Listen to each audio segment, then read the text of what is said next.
Gold's about to rally, and the energy sector is on its last legs. I'm your host, Steven Van Metre, and thanks for joining me today for part 2 of the special holiday edition of the Sunday Chart Show, where we're going to look at metals, miners, dollars, bonds, and the energy sector. Let's kick this off with gold, where I think a big rally is coming. Here we're going to start out with the relative strength indicator, momentum indicator. Now remember, back in early March, we went from overbought conditions, and now we've come down all the way to oversold conditions. Buyers have stepped back in, driving momentum higher. What you're looking for on the RSI is a signal over 40, tell you momentum is increasing. It's back over 40. It's where you want it to be. It's taking a little bit of a pause here, but let's look at the MACD, the moving average convergence, divergence, or crossover strategy, as I like to view it. And what you see here is the MACD, the black line crossing, making a positive cross through the signal line, the red line. Again, another signal that momentum is rising, and that's exactly what you want for gold. Is you want to come off of these deep oversold levels where you can see momentum coming down and now rallying up. And if you're not signed up for Momentum Timer Pro, you need to do that, because look at what gold already told you. It's giving you a sell signal to a buy 4 trading days ago. The thing is still free. The way it works is it looks at 3 signals, looks at the RSI over 40, positive cross on the MACD, its own internal signal. If 2 of those 3 confirm a buy, you've got it. It's still gold is still in a downtrend, so keep in mind we're still seeing potentially just a big bear market move for gold. Let's look at the bigger picture. Only a couple slight changes for last week. Price on almost all the moving averages still bearish except for the 100-day. Beyond that, it's now back above the 21-day moving average. 6 and 9 month momentum are now back in the green. Let's take a look at the gold chart, show you what I think is likely to happen here. And let's go over to, of course, we got to get off of crude. We're on gold here, off the weekly chart to the 2-year. We've got the volume profile turned on. That's telling us that most shares have been traded over the last 2 years at 1,800, and it's been stuck there. And look what happened. Price came cascading down. Now, I thought we were going to hold up here. It didn't. It came cascading down right to where the buyers were at. They were eager. They snapped up more gold. And what happens when you have these big moves down in a downtrend? You get some big counter trend rallies. I think you're going to see gold rally back over its 50-day moving average there in green. You'll notice in the past when it comes down to these deep levels, it comes shooting back right through the moving averages. I think you're headed all the way back up here into the low 1900s, around 1930, 1940 is where it's headed. You've got resistance or support below. Look at the 6-month volume profile, seeing they're right above 1800. It's just kind of holding up here as a spot where it's held up before. If we zoom out a little bit, you'll notice that we found some sellers here once before, and that's all it's doing is just holding up. I suspect there'll be a little bit of resistance on the way up, but look for a much larger move in the metals. All right, let's take a look at the miners. Now we'll head over to Van Vector's gold miners, GDX, RSI. It's back in positive territory above 40, where you want it to be. Again, we go from overbought conditions to oversold conditions, and now people are stepping back in to buy. You've got the MACD. It's got a positive cross, so you know that, again, momentum is shifting. Momentum Timer Pro 4 trading days ago, it told you you might still be in a broader downtrend. You see the 1 month at none, 3 month at mid, and the 6 month at mid is saying, hey, you might want to be careful here, but still there's a potential big move. It identified it for you. There's some videos and a guidebook if you're not sure how to use it. Let's take a look at the bigger picture. Price on the moving averages unchanged. We still see the 21-day and 50-day headed lower. Momentum across them is all slowing.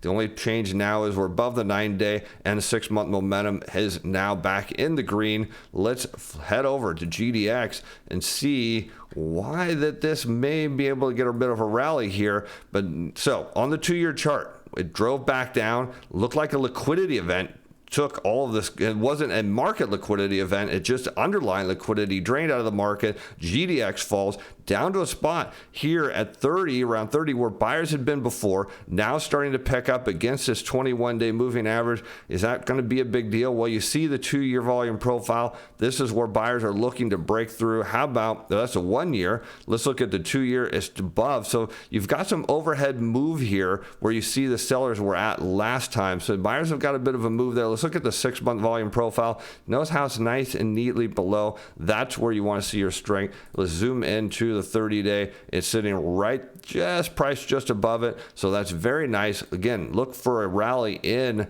of course, GDX, maybe upwards of in the 34, 35. If gold breaks out, well, you could be back up here in the $38 price range pretty quick.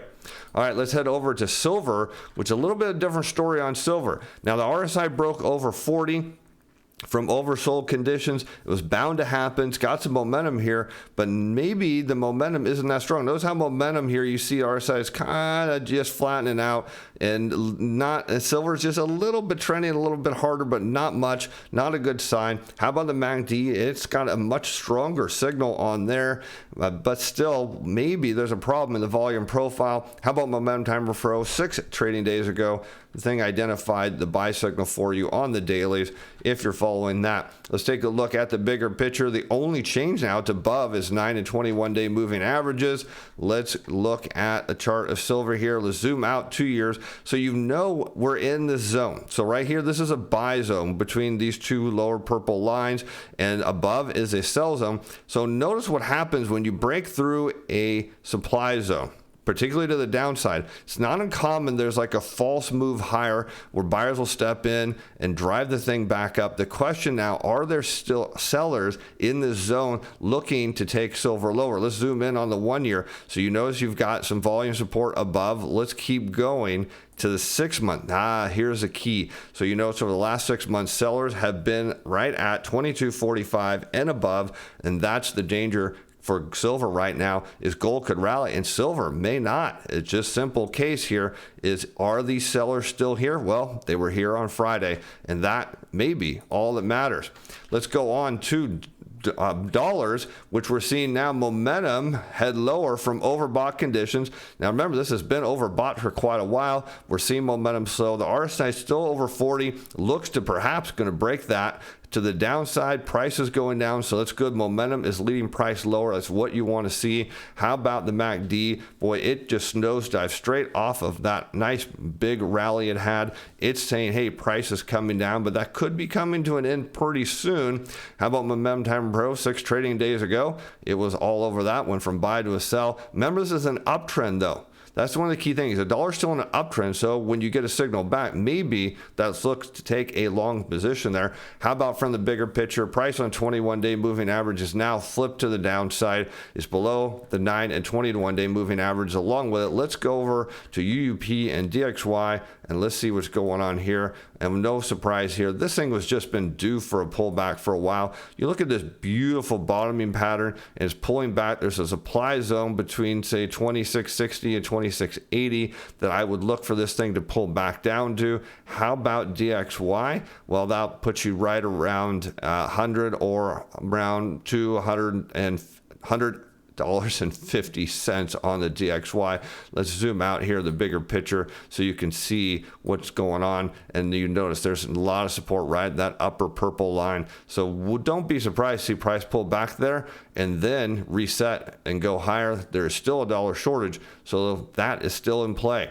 All right, let's go on to bonds, which now also look to be making a bottom. The RSI is now over 50. This thing has gone from deep selling here, long-term position of momentum in the toilet with this oversold conditions, now starting to rally on momentum, leading price higher. That's what you want to see. How about the MACD? It flirted with a little cross to the downside and then came back, and now we're seeing momentum start to lead price higher. That is a good sign. How about momentum time pro? Still in a downtrend, so you may want to be careful with this one, but it's got, for the traders that are watching this, had 7 days of buy signals on the daily. Maybe you're just taking a small position because you're not comfortable until it bottoms out. I don't blame you. I would perhaps wait until you see the longer term signals flip on after a big downtrend. Price on all the moving averages still down, momentum down, but now back above its 9 and 21-day moving averages. Let's take a look, because there may be a little bit more downside here for TLT, but I want to zoom in and kind of show you what we're looking at. Is when you see a bottom, you want to see these moving averages flatten out. So you got the 21-day here in red starting to flatten out. So I'm not surprised if this thing comes and pushes back down toward that moving average, maybe in a little bit lower, but we're going to see this thing flatten out starting this week as these lower prints start to drop off. You got the 50-day above. At some point, you'll want to see this thing run up to the 50-day and get rejected there, come back down to the 21 and start to hold it as a bottom. But why is there maybe some potential downside? Well, look at the 10-day volume profile. You see price sitting right out there, so sellers are still aggressive. Maybe we'll see them in the overnight or into early next week. How about 30 days? You see it right there. So there's still a big battle over price here. It's not until you see price start to move and clear through that volume profile line that you can really say with some confidence there's a bottom here. So still a little early. So if you're looking to take a position and you're just not comfortable yet, hey, don't be. Wait for the longer term signals on MTP to tell you when to go. How about the energy sector? This thing has been overbought, momentum driving price higher, and you'll notice that momentum is still strong. It has to be below 40, and it only dipped there briefly. Price came down, momentum's driving higher, price is driving higher, MACD is driving higher, and what does that mean? Of course, well, perhaps that we're starting to now see momentum slow down on the moving averages, and that could be your leading indicator. But let's go to the energy sector here. Where is XLE? Let's zoom out to the max weekly and look what happens. You're running right up here in support resistance right near about 90. Remember, this thing can go higher than most people think, but look what happens when it falls off a cliff. And so that day may be coming soon, because crude is obviously starting to struggle to make new highs here, and that could be your leading indicator for the energy sector. But in my book, this thing looks about played out. And with that, we're at the end of the show. Hey, thanks for being fans. Thanks for watching. We'll see you back for a regular show tomorrow. I'm Steve Van Metre. Bye now.